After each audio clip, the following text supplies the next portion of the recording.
Pottery peeps. So forgive me, the video wasn't uploaded this morning. It's probably going to be uploaded late this afternoon or this evening. I am running out of time, and I always think I have more time than I do. So if you've been following along, I'm scheduled for another knee replacement to fix this botched one that they tried to fix in November or last December that didn't work. So now they're going to completely take it out that I had March of 23. So I'm scheduled on the November 15th. So that means that I've had to really buckle down, and all of these are Christmas orders. And as of last night at 11 o'clock, all the Christmas orders have been made. Now they just need to dry out, and I get to fire all next week. So a lot of kiln openings in the near future. But today I'm going to show you, I had a lot of requests for the gingerbread ornaments. Aren't they just so cute? So I'm going to show you how I actually I'm going to change up how I do it. Maybe. I don't know. We'll see how it goes. One of the things that I don't like about doing them this is just the raw clay with, I have the Mako liner that I piped the white piping with, and then I used the Ruby Slippers Stroke and Coat on her bows, and him I just used the Tuxedo Stroke and Coat, the Ruby Red, and then Holly Green, Spectrum Holly Green on his pants. But one thing I don't like about this clay, any groggy clay, I guess, is when it comes out of the final firing, it's rough. I mean, you can easily fix this by just hitting it with some sandpaper, but that's a whole nother step, and it doesn't take much, but it's a whole nother step to making these smooth. I don't want to do. So in the last kiln opening, if you've watched the live that we had this week with Sharon Hoppy over on her channel, also on the kiln opening I did on my channel, I think I uploaded that on Wednesday. It's the first time I played with the satin matte clear, and so I'm going to try these with slip trailing, and I'm still going to use the Stroke and Coat and satin matte clear to see if I can avoid having to sand them after. So we'll see if it works. But normally what I would do is I would make them with this is a Speckled Buff by Laguna, and I do an iron wash, and I'm going to show how I'm going to do that. And just so that they look more like gingerbread. The Speckled Buff on its own isn't enough. Let's see. This is the Speckled Buff on its own, and this is it with the fronts of them are the iron wash. And so they look more like gingerbread, like they've been toasted in the oven. And I really like the way that gives them a little bit more dimension. And so we're going to go ahead and do that. But then I'm going to try these ones with doing the satin matte clear. All right, I'm going to lower you down to my... And I just thought I'd show the gnomes too while we're at it, because this will be a quick build. The work comes in all of the glazing. But these ones were actually done in porcelain, and there's no glaze on the back of these guys. And these were also done pearl white, the Ruby Slippers, the Holly Green by Spectrum. This was the Sun-Kissed by Stroke and Coat. And their noses and the face are done with the Briar Rose by Clayscapes. And this is how I do them. But what I use are these silicone molds. I actually shop a lot in cake decorating supplies. And if you'll notice, these ones have been used a lot. I just found this one, so this is the one I'm going to work with. But I'll show you how I do them. So we're going to work with this one first. Let me see if I can get you just a little closer so you can see what I'm doing. Okay. Here's my Speckled Buff. Now the first thing that I'm going to do, actually, where is a pony roller? Oh, there is my pony roller. I've already got it out. Now, some potters use cooking spray. You can use cooking spray. I personally like, I'm getting low on my WD-40. I really like the WD-40. Cooking spray I've found over the years will eventually make my molds sticky. And the WD-40 does not. So I want to start, I'm going to make a few of these just to show you how I do them in between. So I want to start with a smooth piece to go in here, because if you just wad up some clay and put it in there, you're going to get these wrinkles that won't come out. And so what I do is I start with this smooth piece and I push him in, take off the clay that I know is going to be extra. And then I'll roll it to really get a good impression. And then, where is my wire? To take them off, I will carefully lift up some of the clay, make sure I'm on the mold, and then I'm going to wire that through. I'm going to save this, okay? I'm going to save that. And then I'm going to go around my mold, just smooth the edges to the middle. It's easier to get them out this way.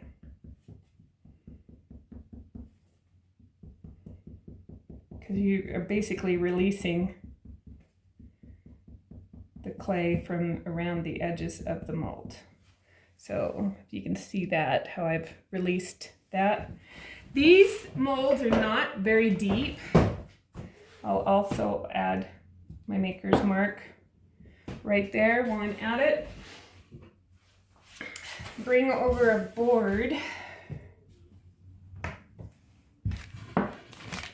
because this is just like making cookies. You can't just make one. I will press it on the board and then I will lift it. Okay, just carefully lift it. All right, and I'll push his little little legs down. Let me grab, this is Micron high fire wire, and we'll just carefully, because like I said, these are not very thick. I'm going to carefully go into his head. Very barbaric. So we got one done. So now, the reason I had you save, or I saved this part that I cut off, is it's super, super smooth. So I'm going to lay that in there, and then I am going to put clay on top of it and really, really press this in. I'll even fold up. I'm after having that smooth piece next to the design. And I just continue to do this over and over until I get as many made as I want. So fairly simple, just a couple of tricks that I have found that work for me. And then we'll bring the wire in there and wire that off. Save that bit. And then sometimes you don't get it right next to the mold. That's one of the reasons why I do this, to make sure I've got it. I can take that clay away from the mold. And when it starts to stick, and it will start to stick because the clay will absorb some of that WD-40, it will evaporate off, and you can fire with it. It's not a problem. At least it hasn't been for me. So I'll go all the way around, maker's mark right in the center, and then push him out, and then lift him up. I like to walk that silicone mold up so that I don't tear any bits of him off. Sometimes I need to clean this out in between. But there are a few of those.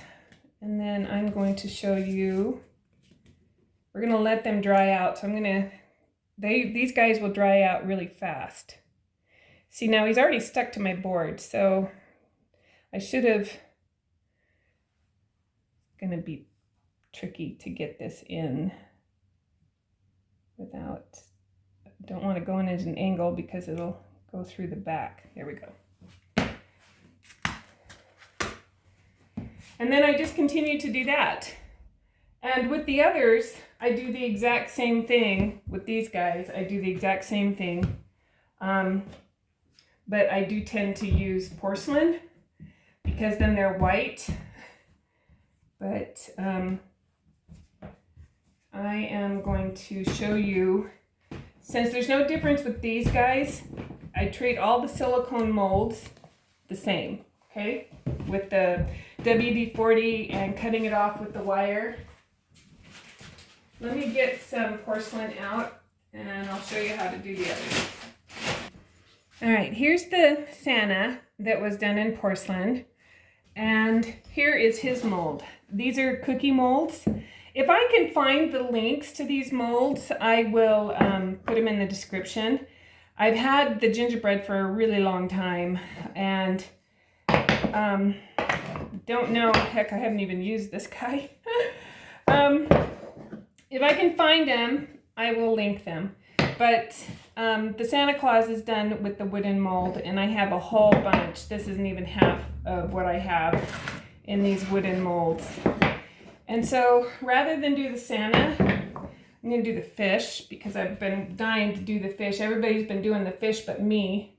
I actually need, got a piece of clay in there. I don't know if that's sharp enough to get it out. Hold on just a second. All right, what I do with these is that you can only use these for so long and then you got to let them dry out because the clay makes them wet. So I am going to, yeah, let's do this one. I haven't done this one yet. I am going to sprinkle them with cornstarch. I'm going to take that cornstarch with a brush and treat it like flour because this is really like making cookies. So anybody at any stage of clay can do this. It's a great, great activity for children, for anybody who hasn't touched clay. And I would think that you would be able to do this also with air dry clay. So I'm going to do the same thing where I want a smooth start to the clay. I'm really excited about doing this fish. My students were doing fish this week. I was like, I want to do fish, but I was busy doing Christmas orders, so I finally get to do the fish. So I'll roll that in really good.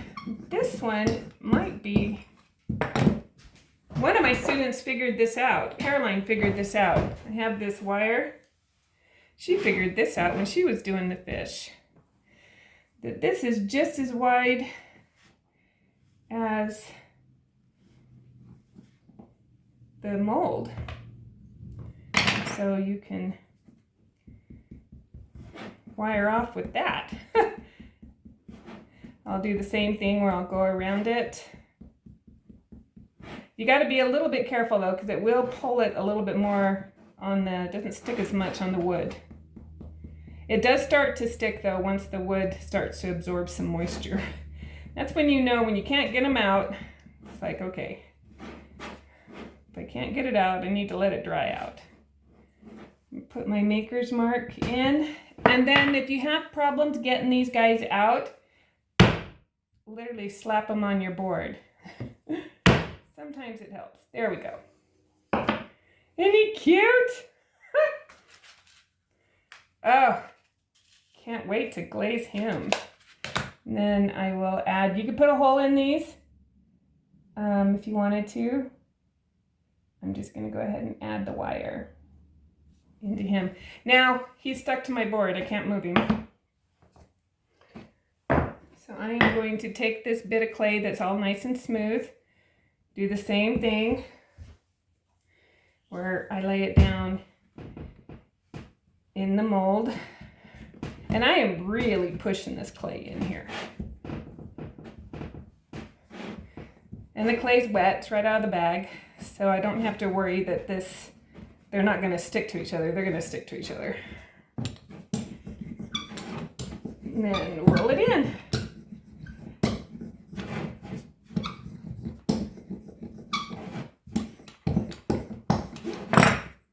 So yeah, if you're looking for a great activity to do with your kids or get your kids in the studio, into the clay, if this is the first time you've seen my channel and would like to get into clay, and this is a great way to get into it.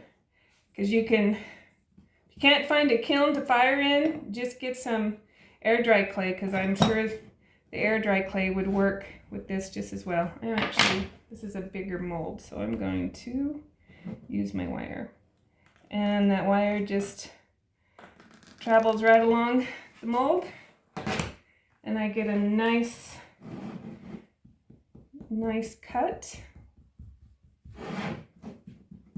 with minimal effort.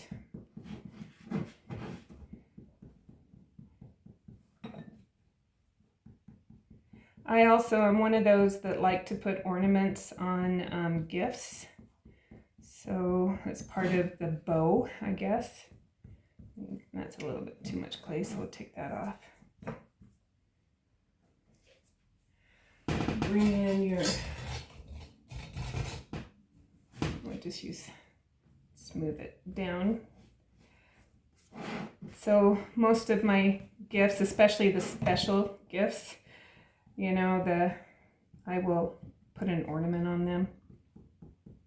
It's a great way to add to a treat bag if you're doing treats for your neighbors. Just so many different things. Coworkers. Everybody can use an ornament.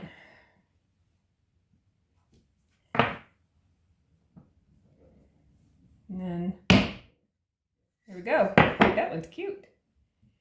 This one I think well, maybe I won't. It's got a spot. I could put a hole in that one. We are going to be working on the clay shed today because it is November, I don't know, what is it? November 4th, 5th? Saturday. First Saturday in November. And it's already snowed on us once. And we don't have the roof on the clay shed. So we're going to be doing that today. So many things I got to button up either before winter and before surgery. Geez, I'm tired of doing this. Had to do this last year. All right, so let's see what this sheep looks like, because I haven't done the sheep yet. If you hear any banging, it's because my hubby's already out there bringing stuff. He's waiting on me. And then I'm going to let these guys dry out, and then I'm going to come back to them this afternoon and show you how, with the gingerbread, how I do the iron wash.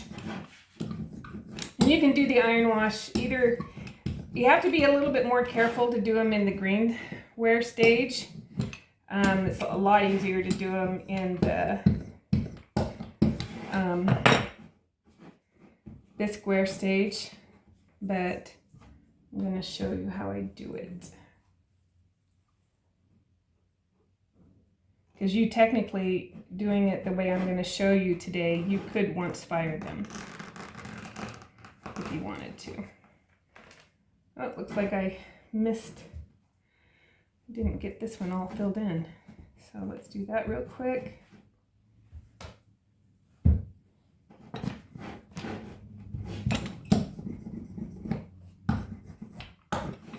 You could also take a metal rib on those bits, like those little bits. If you didn't want to introduce the wire again, you could do this. But I really like the wire.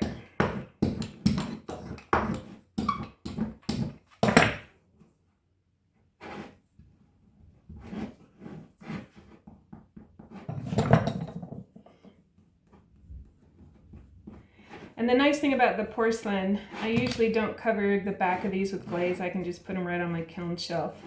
And since they're white and bright, porcelain is such a beautiful clay after it's fired. It takes the underglazes or glazes, however you're going to finish them, really well.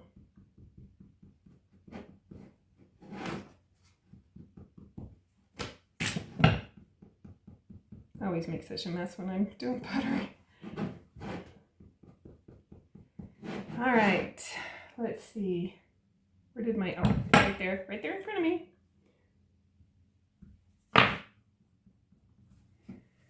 Okay, I'm gonna just slam that down. Sometimes you have to, these bigger ones, to slam it, get an edge coming out. Whoops, there we go. Oh, he's cute too.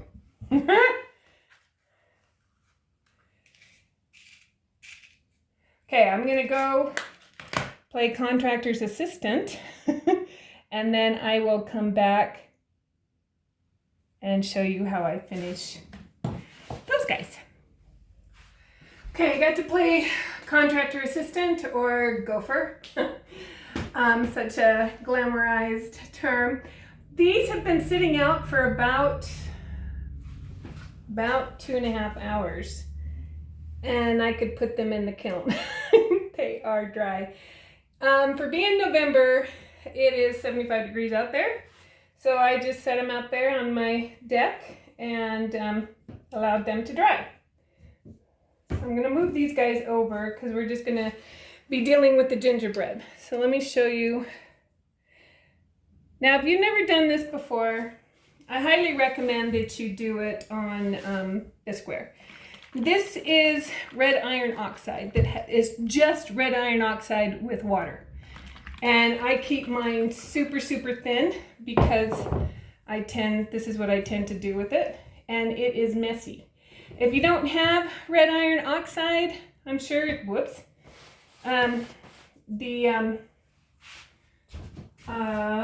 what is that called? The manganese wash, or doesn't Mako have a iron wash too?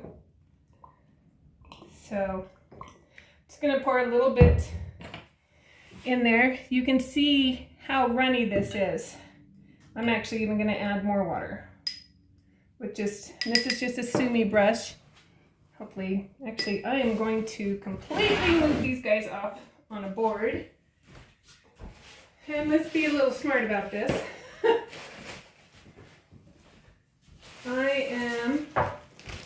Since we're in the studio and wood absorbs everything, it will absorb this iron and stain everything. So, I'll go ahead and move over here. So I'm going to take this little guy and I am just going to wash him with the,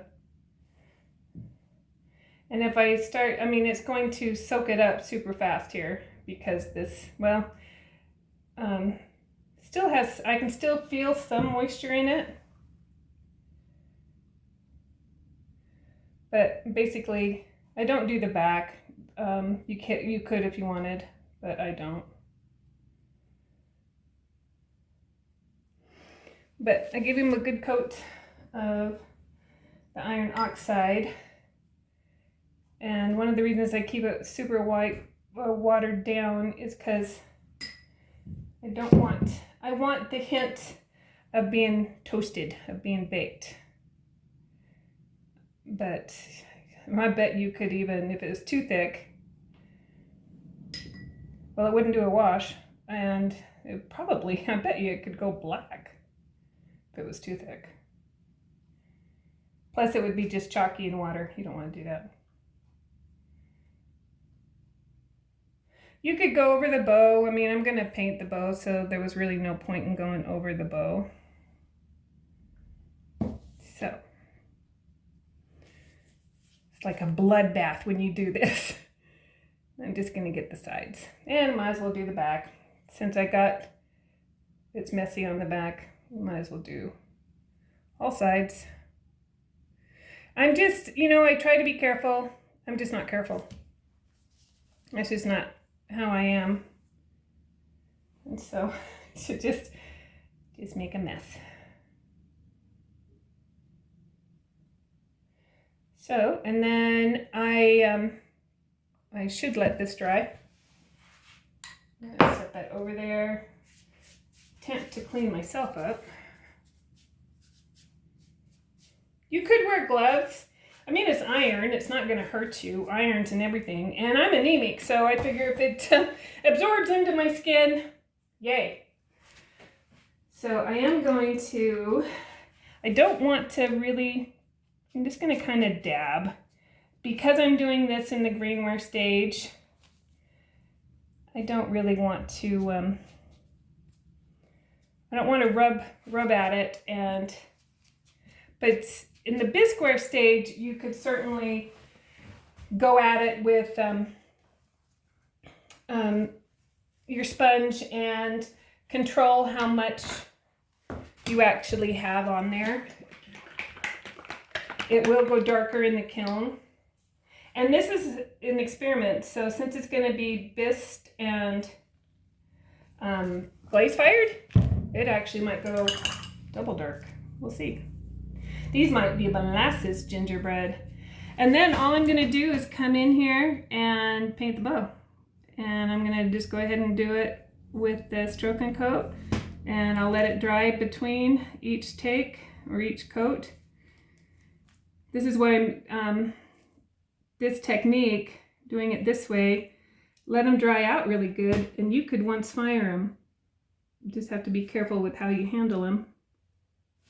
I would do 2 coats of the red. I think I'm going to leave his buttons and make them white.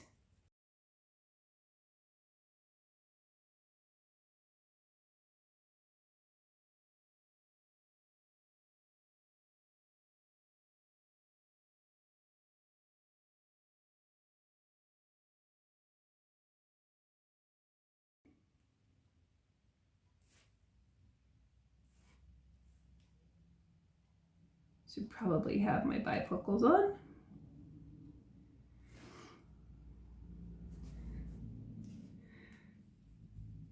So I'm going to let them dry a bit.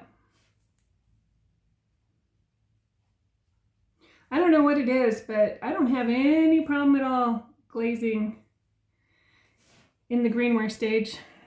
I actually really like it, but glazing in general, I don't. But anytime that I get to play in the greenware stage, I love it. Love it, love it, love it. And these ones, instead of doing the designer liner, one of the reasons why I'm not doing the designer liner, I've never bisqued the designer liner. And so I'm going to go ahead with slip trailing, because I have done that. And though I might have dried these off too much to do that. Adding that iron wash probably helped me. So let's go ahead and do that right now too. So I've got white. This is just B-Mix with white mason stain in it. And I do need to have my bifocals for this.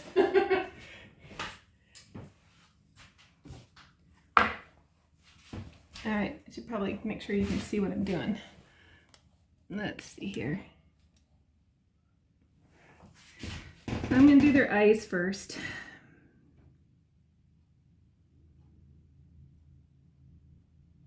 And if I mess up,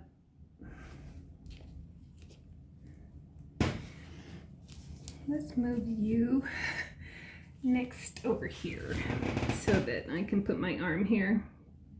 So I'm just going to give them And my slip here is probably the consistency of a thick, or like Greek yogurt.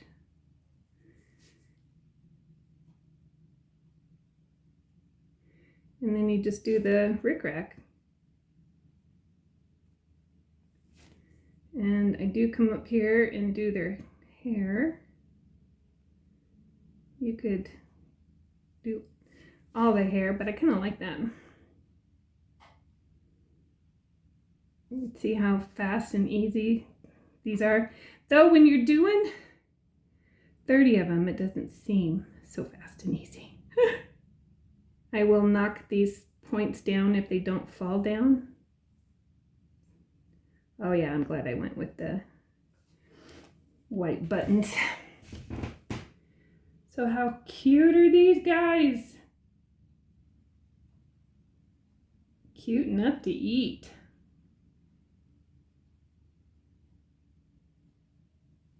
So if you can pipe cookies, you can slip trail. It's exactly the same. In fact, I used to decorate cakes for Baskin Robbins. That was my first job. And I think slip trailing's easier. So if you haven't tried it, try it.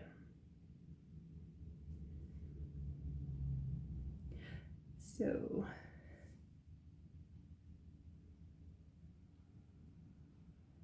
I don't know why. This must be for his boots. Maybe I should have done them black.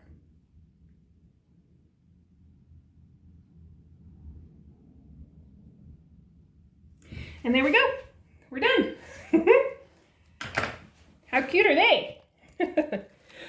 Okay, I did want to give a shout out. It's been such a crazy week.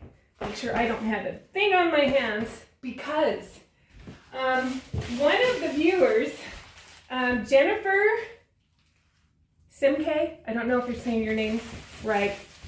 You guys, she's a weaver and she weaved my favorite color. She weaved me this scarf as a thank you. Isn't this gorgeous? I mean, just look at that. That's just so beautiful. Thank you, Jennifer. She's in Florida, so don't know if you get a chance to wear scarves, but I do about 6 months of the year, and I wear a lot of them. And so I very, very much appreciate this. And she was so cute. She sent a card, and she did a PS, not a crazy stalker. Made me laugh. Made everybody in the family read it. Anyway, so thank you so much, Jennifer. And I just want to give a shout out to all of you for watching my channel, for helping it grow so much in a year. We're close to 10,000 subscribers, and it's been a little, I think I went live in August with just kiln reveals for my students, and then started doing tutorials in October. So in about a year, we're almost at 10. So I'm super, super thrilled and just love how this community is growing and how we're all helping each other. If you don't read the comments, people leave great tips in the comments. I don't know everything. I have never said that I do. I'm constantly learning. That's what I love about pottery, is that there's always something more to learn. There's always another way to do something. You just find your right way to do it. There's always a different way to center on the wheel, you know, and so we all, tips and tricks, you know, there's so many of those in the comments, so make sure you get the comments. Okay, I am going to go upload that so I can still get it here on Saturday. I do apologize for it being late. It's just been one of those weeks, and so that's what you do. Plus, I need to get a clay shed done, and I need to get kiln loaded. At least the Christmas orders are done, and I can get them glazed this week and get them off before I get to do nothing but watch TV. So if anybody has a great series, I love BBC series and I watch a lot of them. If anybody can recommend a great Aussie or there's a lot of them. There's a, oh God, what's that one called set in New Zealand that I really like? Oh, it's a long one. I like cop shows. I like procedurals, mysteries, thrillers, that kind of thing. So if you've got a great one that you found, recommend, because, you know, not going to be doing much in a little while other than physical therapy. So, all right. Hope you can get money and to get in the studio, and we'll catch you in the next video.